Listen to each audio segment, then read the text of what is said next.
Yo, ladies and gentlemen, welcome back to the channel. Now, today we are back with some serious news about Throne of Liberty. There is some big news. As you can see here, NCSoft and Amazon Games, they both today fully confirmed that we're getting the Spear. Yes, we're 100% getting the Spear. It is here. It's official. It's also global. We're getting it at the exact same time. So we're not getting it first on KR and then we're getting it on our global servers. No, we're getting it at exactly the same time. You can already see here what date. December the 5th. So in 1 week from now, basically, we're going to be able to jump into the game, mess around with the Spear. Yeah, so we're going to have a look at this article. I've got some gameplay footage from the Korean developers. NCSoft did a huge live stream today. We've got a new roadmap as well. There is so much information that we got today from Amazon Games and NCSoft. It's incredible. So I'm going to go through this article first, and then I'm going to talk about the upcoming stuff that is going to be coming to Korea and the global our global version. Some of the stuff like there's quality of life changes and stuff like that, that's actually going to be coming at the exact same time, give or take. There may be like a week in between, but some of the content, for example, obviously will come out on the Korean servers first because obviously they are ahead. But I don't think it's going to be too far like between each other, but I'll explain when we get to that. But first of all, let's have a look at this. So, strike fast and true. Charge into your enemies with deadly precision. How will you use the Spear to conquer Silesium when this versatile weapon releases on December the 5th? The Spear specializes in exploiting enemy weakness for faster eliminations, quickly crowd control, and render those who stand in your way defenseless. With the Spear's unique abilities, Gale Rush will close the gap on any battlefield, while a well-timed Javelin will finish off any foe. The Spear is a powerful weapon that excels in almost every playstyle. Join NCSoft and our team for an overview of the Spear. So, the skills preview. Flash Barrier. Dodge ranged and magic projectiles and then deal damage on targets within range. That sounds incredible. Then we've got the Brand Javelin. The Brand Javelin is a directional ability that can be charged to travel farther distances. Enemies hit will be branded for 9 seconds, which is going to increase the rate of critical hits and critical damage received. Jeez.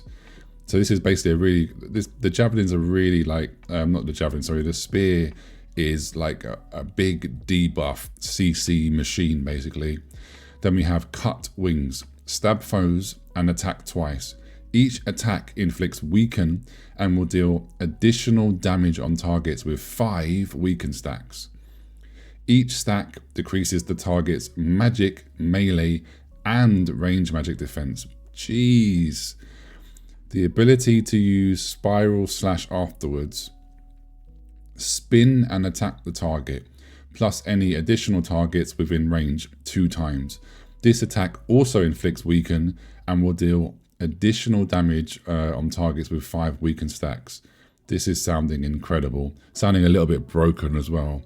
Can't lie. Gale Rush. Quickly dash to your target. If the target is an enemy, you will deal damage and gain increased attack speed. If they are stunned, sleeping, feared, or bleeding prior to the attack, this attack's cooldown will reset. If the target is an ally, you will swing your spear in a small circle around their position. Any enemies caught in the attack will be briefly stunned. Okay. So you can literally dash to an enemy or an ally, which is interesting.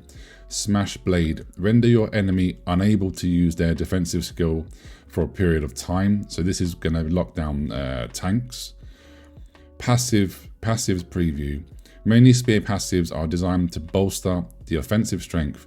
Successfully chain together aggressive attacks with swift eliminations, and you will become even more difficult to strike down. Ultimate grip strength. Upon inflicting damage using a spear, greatsword, staff, or longbow skill, 2-handed weapons have a chance to temporarily deal additional damage. Now, this is interesting because this is where this passive is where the developers were talking about, saying that the spear really works well with the two-handers, so the greatsword, the staff, longbow. So that's going to be interesting.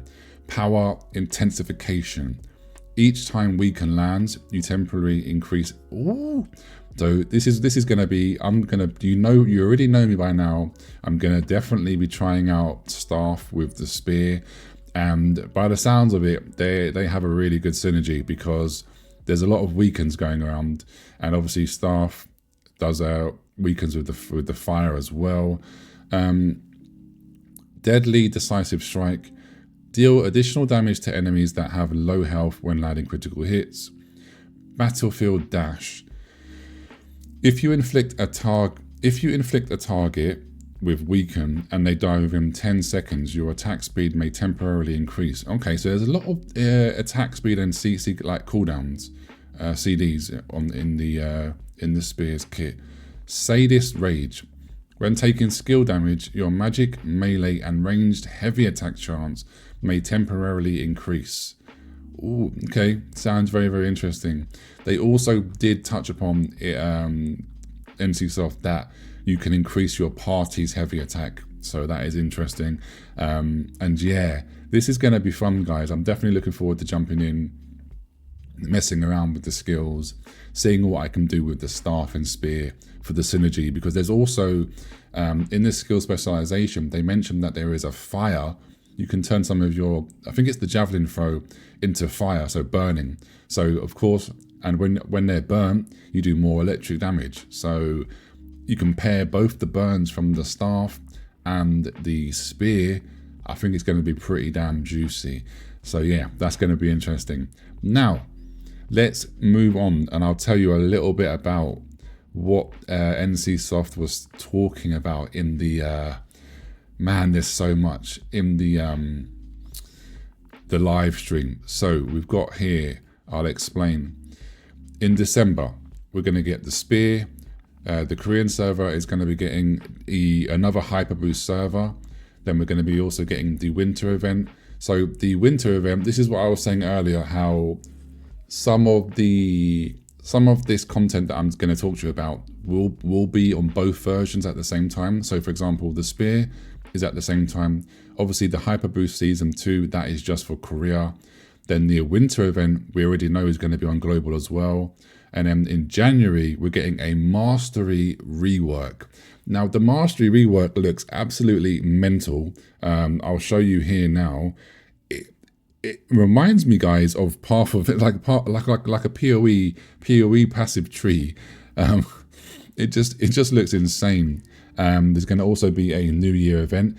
So for January, they haven't confirmed this yet, but I reckon we possibly are going to get. I don't see why we couldn't get the Mastery rework for global, as well as we'll get the New Year event.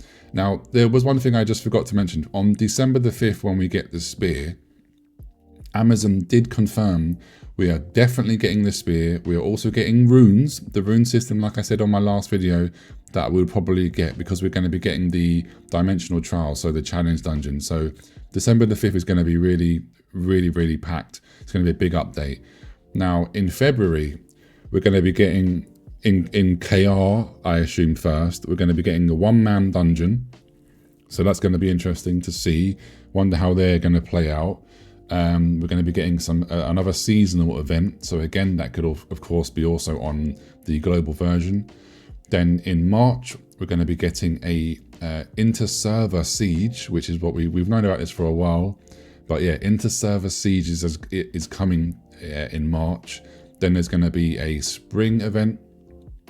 Then in April, this is a little bit disappointing, because in April there's going to be a 12-man raid.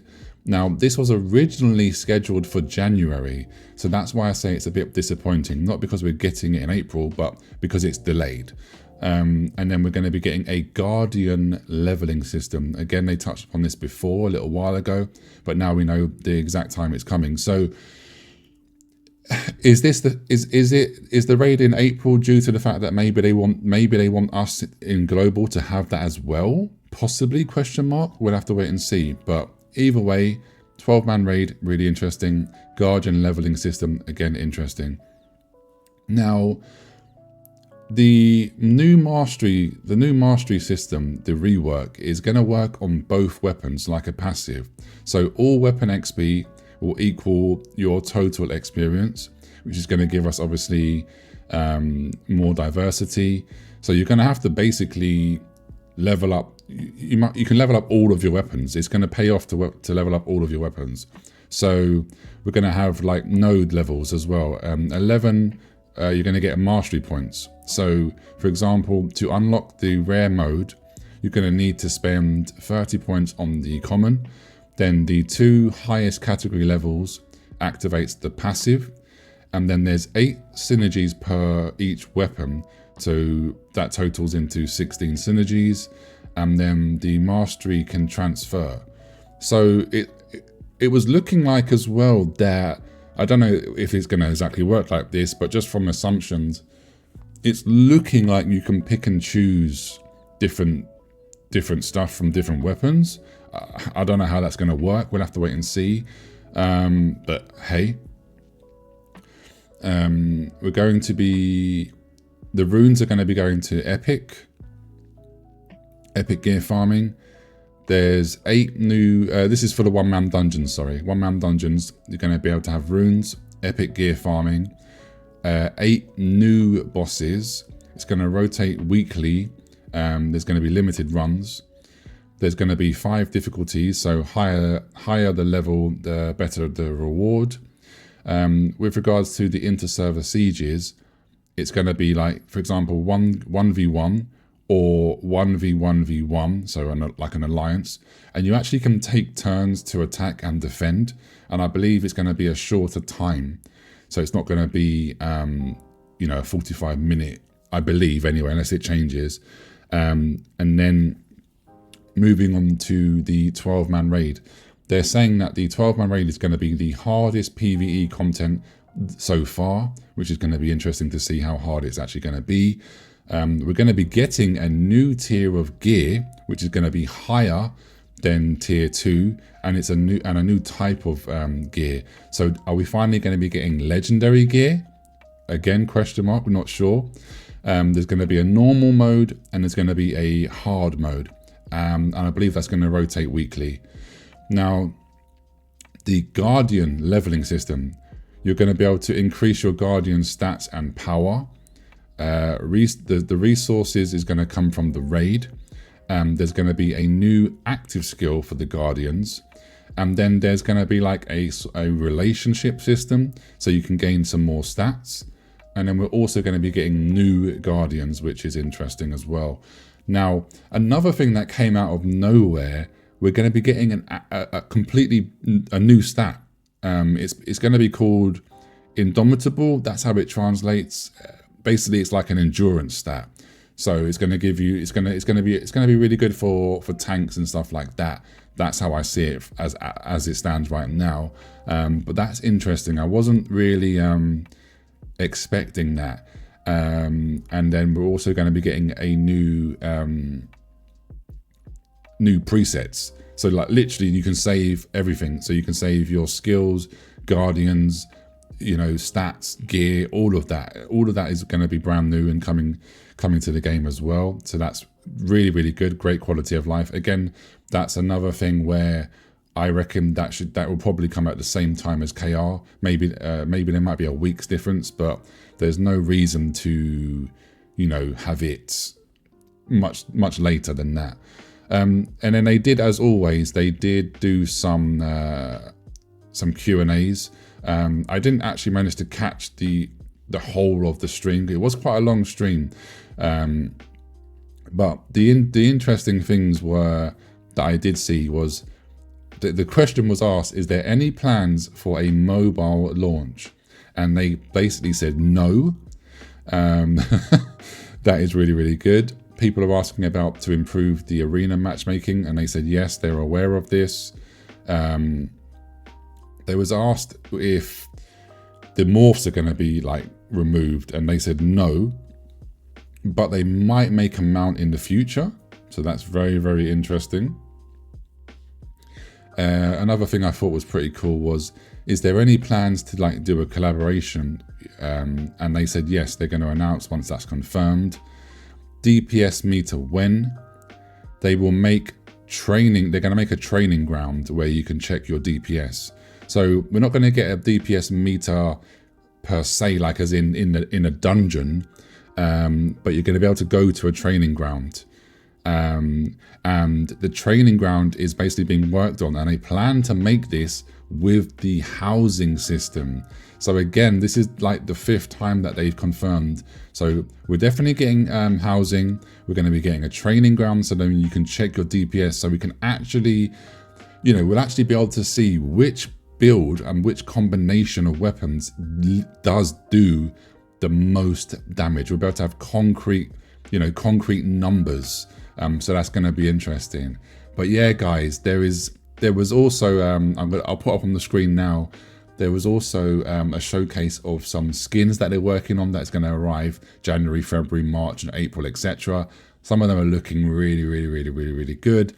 But yeah, as I said, I'll let you look at these skins. But that's going to be it from me.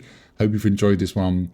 Like, share, and subscribe. Leave me a comment down below. Are you excited for the spear? Are you excited for all of the new, you know, all this new content that is coming very soon to the game? I mean, the game to me is going to be like a brand new game again. So I'm really excited. But anyway, like I said, like, share, and subscribe. I'll catch you very soon. Take care. Peace.